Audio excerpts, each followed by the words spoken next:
Daniel was a man of purpose and personal integrity. Daniel was a man of purpose and personal integrity. Look at verse 4. He was faithful and honest and always responsible. What a great compliment. Could that be said of you? See, this goes back to chapter 1 of Daniel, where we read that Daniel purposed in his heart he would not defile himself with a portion of the king's table. Daniel, remember, was brought with Shadrach, Meshach, and Abednego as captives from Israel to Babylon. They were being schooled in the ways of the empire to rule with the king.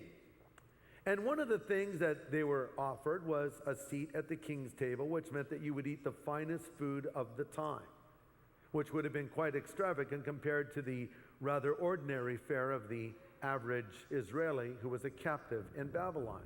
But Daniel, Shadrach, Meshach, and Abednego purposed in their heart to not eat of the food from the king's table. Why? Because they felt that could have been offered to some false god, and that would have been a compromise for them. So they took a stand in that relatively small area, and I believe it was that stand in that small area that gave them the strength to make the stand in the larger one later.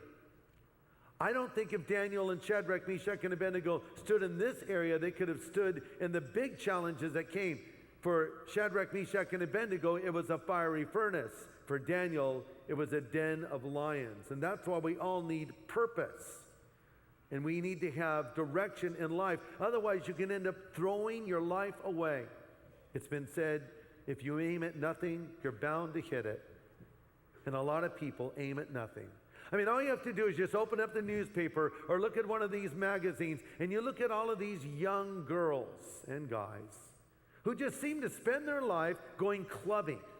And you see how they're throwing their lives away. You see aimless, purposeless lives that need help. You see young people that need the Lord.